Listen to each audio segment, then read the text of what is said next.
श्री डोंगरे जी महाराज तत्वार्थ रामायण में लिखते हैं कि राम जी अतिशय सरल है। श्री राम जी को रावण के साथ भी सरल ही है। रामायण में वर्णन आता है कि श्री राम रावण का भयंकर युद्ध चल रहा था। उसमें युद्ध करते करते रावण घायल हो जाता है। रावण का बख्तर टूट जाता है, माथे का मुकुट गिर जाता है, धनुष के टुकड़े हो गए, रथ के घोड़े मर गए थे, रथ छिन्न भिन्न हो गया। रावण बहुत उकलाया हुआ, उसको इस प्रकार बहुत थकान हुई। राम जी उसको देखकर कुछ नहीं देख नहीं सके। राम जी ने रावण से कहा, तुमने मेरे प्रधान वीरों को मार मार कर भयंकर काम किया है। तुम बहुत थक गए हो मालूम होते हो, इसलिए तुम्हें आज मारता नहीं हूँ। तुम घर जाकर आराम करो, भोजन करो, थकान उतारो, रथ और धनुष को फिर से सजाओ और फिर आने वाले कल मैं तुम्हें देखूंगा। शत्रु के साथ इतनी सरलता किसने दिखाई ही हो, ऐसा उदाहरण इतिहास में मिलता नहीं। शत्रु घायल हो उसी समय हो तो शत्रु को मारना चाहिए, ऐसा अक्सर चुका नहीं जाता। राजनीति ऐसी ही कहती है, परंतु रावण जिस समय घायल है उस समय राम जी उसे मारते नहीं। श्री राम जी तो उसके सन्मुख युद्ध बंद करके कहते हैं, आराम करने को कहते हैं। रावण को आश्चर्य हुआ, उसको ऐसा लगा कि लोग राम जी की जितनी प्रशंसा करते हैं वो बहुत कम है। रावण का माथा तो झुका नहीं, परंतु उसका हृदय नमित हो गया। रावण दुष्ट है, अपराधी है, शत्रु है, उस पर भी राम जी के उसके प्रति सरल भाव है। श्री कृष्ण दुर्योधन के साथ सरल नहीं है। द्वारिकानाथ कौरवों का विनाश करने के लिए छल कपट करते हैं, ऐसा महाभारत में लिखा है। राम जी तो कपट करना आता ही नहीं है, ये तो बहुत ही सरल है।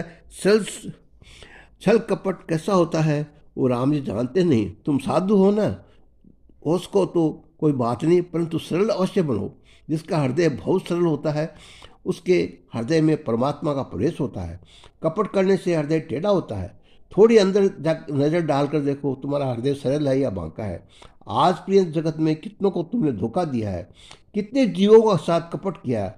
मनुष्य जैसा कोई कुटिल नहीं है और भगवान जैसा कोई भोला नहीं है। श्री राम अति सरल है, ये जीव बहुत कपट करता है। पुत्र और भतीजा दोनों पास आवे तो कितने ही ऐसे होशियार होते हैं जो भतीजे को छोटा पिड़ा देते हैं और पुत्र को बड़ा पिड़ा देते हैं। कितने ही गीता जी का पाठ रोज करते हैं, परंतु पुत्र और भतीजे इन दोनों में ममता समान रखते नहीं। जहाँ सरलता है वहीं समता है, जहाँ समता है वहीं ज्ञान टिकता है, वही परमात्मा बुझाते हैं। श्री राम शत्रु के साथ सरल है और इसी कारण शत्रुओं को भी राम जी के श्रेष्ठ लगते हैं। शत्रु भी उनका बखान करते हैं। घर के लोग बखान करें उसमें क्या आश्चर्य की बात है। मित्र मित्र का बखान करे इसमें क्या आश्चर्य है। शत्रु बखान करे ये साधारण रीति में संभव नहीं। राम जी का बखान तो रावण भी करता है। रावण ने कहा, ऐसा कहा कि राम जी के समान कोई दूसरा नहीं हुआ और होगा भी नहीं। एक नाथ जी महाराज ने भारत रामायण में वर्णन किया है कि राम जी का रावण का भयंकर युद्ध चल रहा था। इंद्रजीत ने रावण से कहा कि मैं शत्रु को श्रृंगार करूंगा। रावण को हिम्मत कर बंधाकर इंद्रजीत युद्ध करने गया। इंद्रजीत और लक्ष्मण का भयंकर युद्ध में लक्ष्मण जी ने इंद्रजीत का भुजा का छेदन किया। वह भुजा इंद्रजीत के अग्नि में आंगन में आके गिरी। इंद्रजीत का छिन्न मस्तक देख उठाकर वानर राम जी के पास ले आए। इंद्रजीत की पत्नी सुलोचना महान पतिव्रता स्त्री थी। आंगन में आए पतिदेव के कटे हुए हाथ को देखकर वो रोने लगी। ये युद्ध करके रंगभूमि में गए थे। मैंने यदि पति धर्म का बराबर पालन किया है तो ये हाथ लिख कर मुझे बताए कि क्या हुआ। तब हाथ ने लिखा, लक्ष्मण ने के साथ युद्ध करते हुए मेरा मरण हुआ है। मैं तुम्हारी प्रतीक्षा कराऊं। सुलोचना ने सती धर्म के अनुसार अग्नि में प्रवेश करने का निश्चय किया। सुलोचना रावण का वंदन करने गई और कहा कि मुझे अग्नि में प्रवेश करने का जो आप आज्ञा दीजिए। उस समय रावण बहुत पुत्र वियोग में रहा था। इंद्र जैसे से अप्रतिम वीर युवा पुत्र की मृत्यु हो चुकी है और अभी पुत्र वधू अग्नि में प्रवेश करने की आज्ञा मांगती है। रावण का हृदय अतिशय भर आया। उसने सुलोचना से कहा, पुत्री मैं तुझसे और कोई बात तो कहता नहीं। अग्नि में प्रवेश करने से तुम्हारा मन मंगलमय होगा, परंतु तुम एक बार राम जी के दर्शन करो, राम जी का वंदन करो, तुम्हारा जीवन और मन दोनों सुधर जाएंगे। सुलोचना अत्यंत सुंदर थी। अत्यंत सुंदर पुत्रवधू को कट्टर शत्रु के पास जाने के लिए रावण ने कहा। उसने सुलोचना को बहुत आश्चर्य हुआ। उसने रावण से कहा, तुम तो मुझे शत्रु के घर भेजते हो, वहाँ मेरे साथ अन्याय हुआ तो? रावण ने कहा, मैंने राम जी के साथ भेद किया है, परंतु राम जी मुझे शत्रु मानते नहीं। रावण का राम जी के प्रति कितना ही विश्वास हो।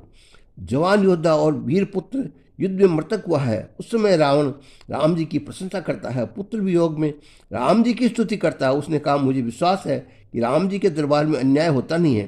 राम जी मुझे तुझे माता के समान मानकर तो उसको सम्मान देंगे, तुम्हारी प्रशंसा करेंगे। जहाँ एक पत्नी व्रतधारी राम जी है, वहाँ जितेंद्रिय लक्ष्मण भी है। जहाँ ब्रह्म आल ब्रह्मचारी हनुमान जी विराजमान है, उस राम दरबार में अन्याय नहीं होगा। मेरा ऐसा विश्वास है कि राम जी के दर्शन से ही जीवन सफल होता है। अग्नि में प्रवेश करने के पहले राम जी के दर्शन कर लो। अति सुंदर पुत्र वधु की श्री राम जी के पास जाने की आज्ञा रावण ने देता है।